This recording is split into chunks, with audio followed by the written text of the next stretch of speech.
اور یہ اللہ نے کمال دیا ہے نبی علیہ الصلوۃ والسلام کی غلامی کی برکت سے، ختم نبوت کی غلامی کی برکت سے، کہ نوح پیغمبر نے 950 سال تبلیغ کی، مسلمان کتنے لوگ ہوئے؟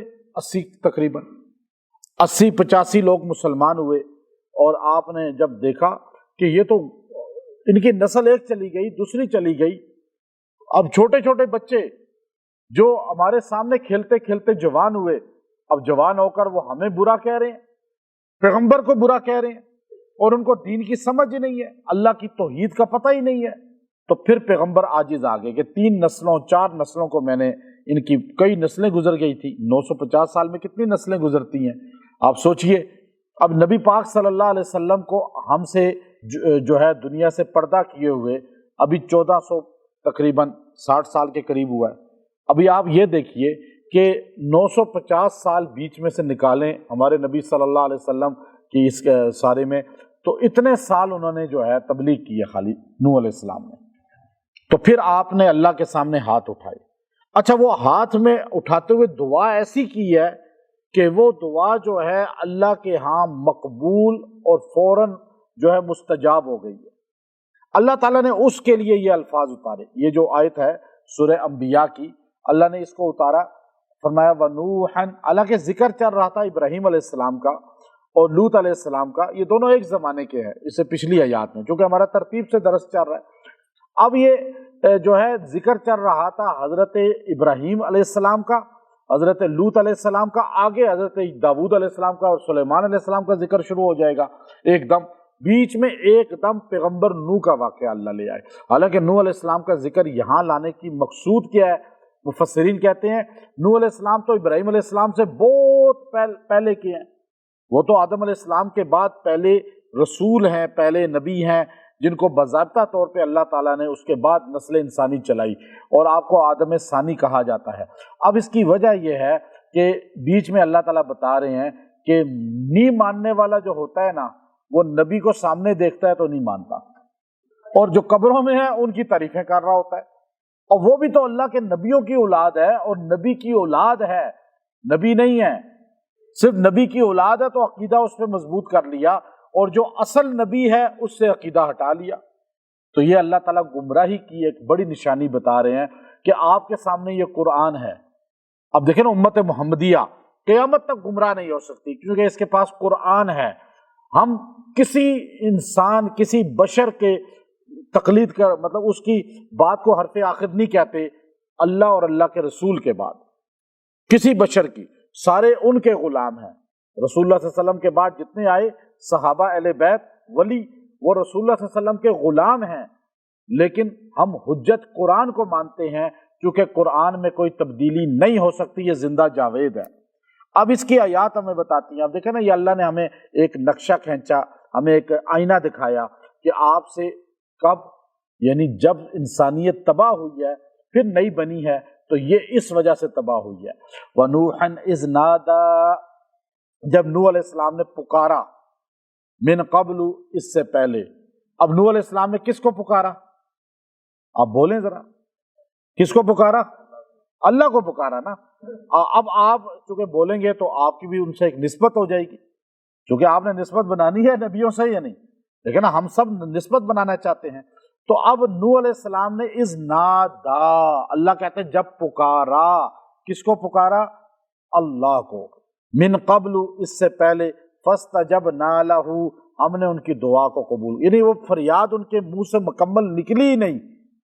من قبل، اللہ کہتا ہے اس سے پہلے ہی میں نے ان کی فریاد قبول کر لی، میں نے ان کی دعا قبول کر لی۔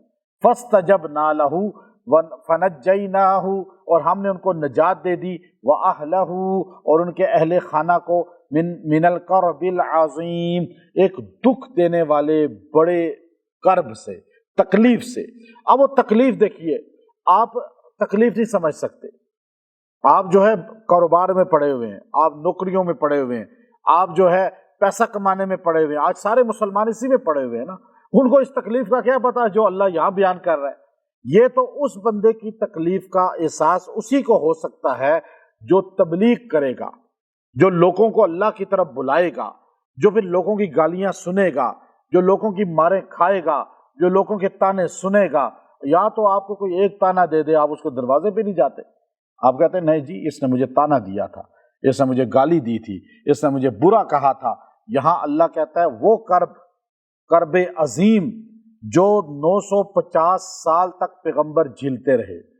اب وہ کیا کرتے تھے؟ جب آتے تھے توہین ان کی کرتے تھے، لوگ ان پہ گندگی پھینکتے تھے، ان کو گالیاں دیتے تھے، تو اس کو اللہ تعالیٰ کہتا ہے من القرب العظیم۔ پھر اللہ کہتا ہے وَنَصَرْنَاهُ، ہم نے ان کی مدد کی، من القوم الذین کذبوا بآیاتنا، اس قوم کے مقابلے میں جو لوگ ہمارے جھٹلانے والے تھے، انہم کانوا قوم سوء، بے شک وہ لوگ تھے، وہ قوم اتنے برے، فاغرقناہم اجمعین، ہم نے ان سب کو اجمعین یعنی اکٹھے ہی سارے کے سارے ہم نے غرق کر ڈبو دیے، پھر وہ بچے نہیں باقی۔ اب یہ دعا کون سی تھی؟ یہ اگر آپ پہ دشمن حملہ کر دے، آپ کے ملک پر، آپ کے شہر پر، آپ کی ذات پر، آپ کے مال پر، آپ کی عزت پر، اب آپ کے کسی بھی اور عالم اسلام پر جب بہت برا وقت آ جائے اور دنیا کفر یا کوئی بہت بدبخت دشمن جو منافق ہو، بدبخت ہو، بے دین ہو، وہ حد درجے آپ کو نقصان پہنچائے، تو یہ سب سے تیرے بہدف وظیفہ ہے جو اللہ کے پیغمبر نے ہاتھ اٹھائے تنگ آ کر، عاجز آ کر۔ یہ سنت ہے نبیوں کی، جب آپ تنگ آ جائیں، دشمن آپ پہ حملہ کر دے۔ اب ہم جیسے آج عالم اسلام پہ ایک بہت کٹھن وقت ہے، اب ہم یہاں بیٹھ کے دعا تو کر سکتے ہیں نا، ہم چلو وہاں جا نہیں سکتے تو ہم دور سے بیٹھ کے اپنے گھر میں، اپنی مسجد میں یہ عمل کریں، یہ ہر مرد عورت کر سکتے ہیں۔ تو اس میں اللہ کی مدد آئے گی عالم اسلام والوں کے ساتھ، حق والوں کے ساتھ، اور باطل جو ابراہ کی شکل میں ہمیشہ آتا رہے گا، اور اللہ اس پہ ابابیل مسلط کرتا رہے گا، اور اللہ اس کو نیست و نابود کرتا رہے گا۔ تو یہ غرق اللہ نے ان کو بھی کیا، آج بھی لوگ ہو سکتے ہیں۔ اب آج کیسے ہو سکتے ہیں؟ تو اس کا طریقہ بہترین یہ ہے، یہ آیت کریمہ آیت نمبر 76 ہے، 76 نمبر آیت سورہ انبیاء کی۔ اس آیت کو آپ نے پڑھنا ہے 313 بار، 313 بار، اور وہ بدری صحابہ کی نسبت سے 313 بار پڑھنا ہے، چونکہ اللہ کی مدد ان کے ساتھ بھی آئی تھی، اور جو ہے اللہ کی مدد جو ہے، چونکہ ہم تک قرآن جو پہنچا ہے پورا کا پورا کامل، یہ اصحاب پیغمبر صلی اللہ علیہ وسلم کی برکت سے پہنچا ہے۔ تو ان میں سب سے ٹاپ کے جو لوگ ہیں، جو سب سے ٹاپ لسٹ کے لوگ، وہ 313 ہیں جنہیں بدری کہا گیا، اور وہ جنتی ہیں، کنفرم جنتی سارے ہیں، لیکن 313 سب سے ٹاپ والے ہیں جن کو اللہ نے اسی لمحے کہہ دیا یہ جنتی ہیں، اگلے پچھلے گناہ معاف۔ تو غفر لہ ما تقدم من ذنبہ وما تأخر۔ اچھا، افعل ما شئتم، جو مرضی تم کرو، اب تمہیں دوزخ نہیں ملے گی، اللہ نے ان کو کہہ دیا پہلے ہی۔ تو ان کی نسبت سے اس کا مجرب عمل آپ کو بتا رہا ہوں، جو اکابر اولیاء کی زندگی میں چلا آ رہا تھا، کہ 313 بار اس آیت کو پڑھیں۔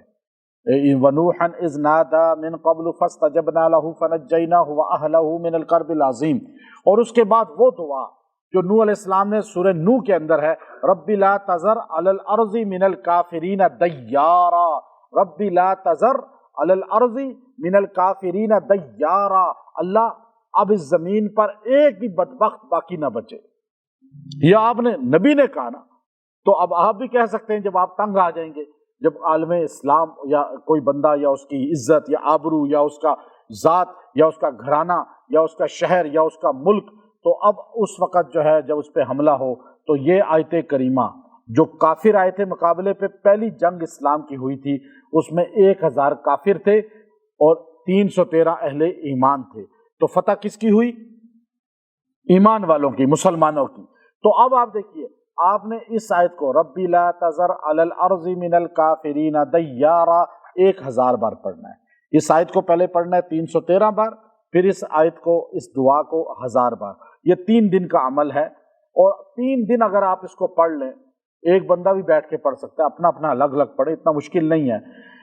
3 دن اگر آپ یہ عمل پڑھ لیں، انشاءاللہ اس کی برکت سے اللہ اس سے آپ کو چھٹکارا دلا دے گا جو آپ کا دشمن ہے، جو آپ کی عزت آبرو پہ، اسلام پہ اور اسلامی شعار پر یا اسلامی احکامات پر، بیرون ملک میں جو لوگ رہتے ہیں خاص طور پہ ان کو بہت تنگ کیا جاتا ہے اسلامی حلیے کی وجہ سے، مرد عورتوں کو، وہ یہ 3 دن عمل کر کے دیکھیں۔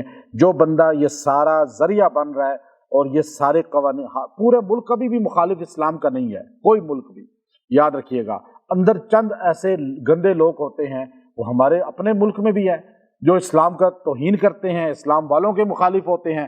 ہر دنیا کے بہت اچھے ملک ہیں، یہ کافروں کے ملک بھی بہت اچھے ہیں، ان میں اندر 70% جو ہیں لوگ وہ لڑنا نہیں چاہتے، وہ مسلمانوں کو تکلیف دینا نہیں چاہتے، لیکن بیچ میں جو شر والے لوگ ہیں ان کو اللہ تعالیٰ خود اٹھائے گا اور نشان عبرت بنائے گا۔